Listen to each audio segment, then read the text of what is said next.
In this video, a fan sees Dallas Mavericks general manager Nico Harrison and yells, "Fired Nico," 3 times. Here's what happened next. Security at American Airlines Arena, where the Mavs play their home games, confronted the fan, as captured by another uploader. A fellow appeared to take the guy's phone. When the heckler asked for it back, the man in blue would toss it into the seats. What a moment. I was not treated fairly. I was not treated in a professional manner. I was certainly not treated in a courteous manner by some people. I mean, Jason, the head of security there, I think he understands where I'm coming from, and he told me that multiple times. He treated me with respect all night, but he was one of the few. So I think that they think that my behavior justifies them breaking NBA code of conduct rules, bullying, threatening, intimidating, that somehow my behavior now justifies them being able to do that and get away with it. Now, if the Nico heckler looks familiar,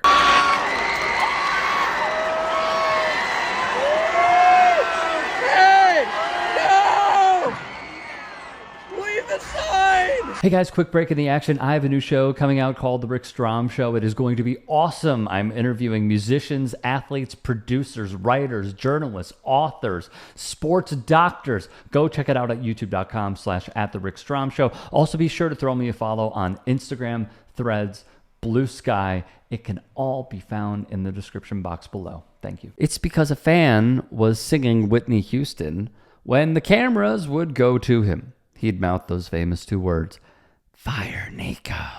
Security would make their way over to his section and, a shock to many, escort him out of American Airlines Arena. On top of this,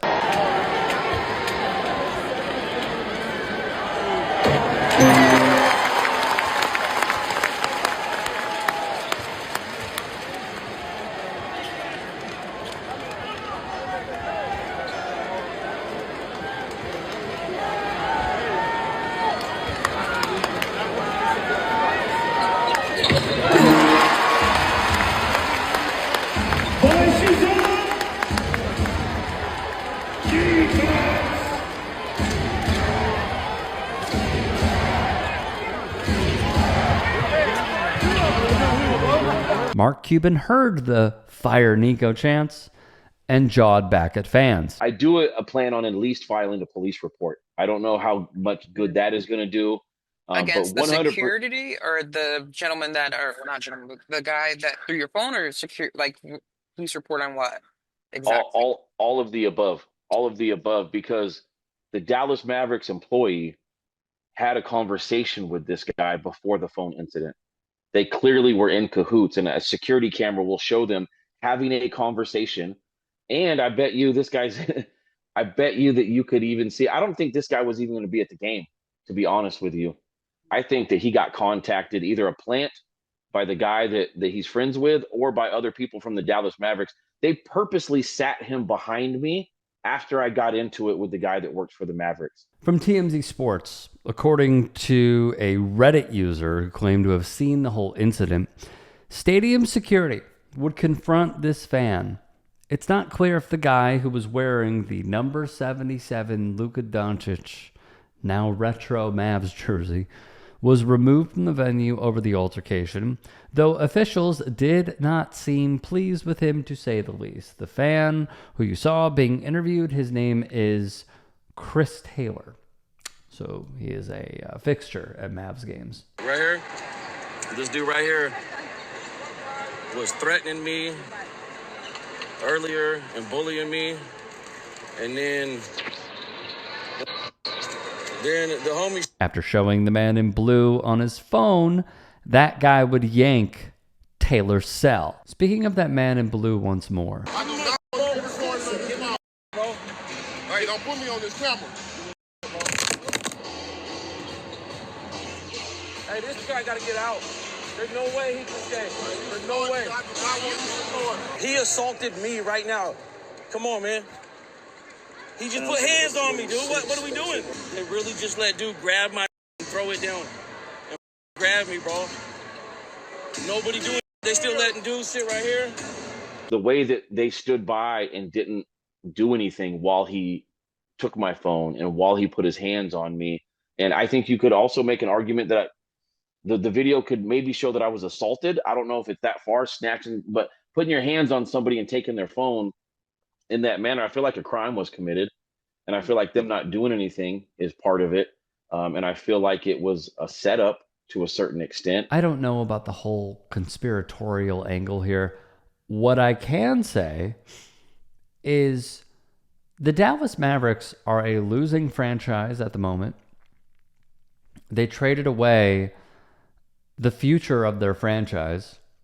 They have basically become like just prior to the Brooklyn Nets crashing out with an aging Kevin Garnett, Paul Pierce team, Joe Johnson team. So I look at this squad, I look at management, I look at ownership with Miriam Adelson, a whole nother story. And I think, what are you giving your fans? Like, look, I'm a Bulls fan, all right? Do you know how painful it is? It's painful. But I'm also asking, as an objective NBA fan, what are you guys doing? I've never seen a team fumble so bad and intentionally do it. Unless there is some, nah, man, Nico's got the juice. Chess over checkers. You gave away your entire franchise in one trade because reportedly you're obsessed with Anthony Davis. I don't get it. Getting mad at this guy and throwing out other fans for calling out Nico Harrison, weak. I find it rather odd that this team would tank itself and then have the gall to hold their fans more accountable than they would the people that are tanking the franchise. Unless this is all by design and this is something that the Adelsons want to do. Maybe there's a casino angle here because Sheldon Adelson, the late Sheldon Adelson, made his money at Sands Casino. Like, what is the goal? Like, you guys aren't tanking for Cooper Flagg. Do you know of a prospect a few years down the line that's in waiting? I personally don't think so. I'm looking at a broken team. That's what I see here. I see a very, very broken team. And I don't know how to fix it. And I'll tell you who else doesn't know. Nico Harrison. I can't believe I'm saying this. Through his own fanship, and now that he has less control, I think I feel bad for Mark Cuban, the sports fan, not necessarily the person, but Mark Cuban, the sports fan, because he cares, and this is the stuff that they pull. It's incredible. If you can and are willing, please become a paid member here at TYT Sports. And or go to tyt.com/join. In addition, you can follow me on Twitter, Instagram, and TikTok. Appreciate it. Have a great day.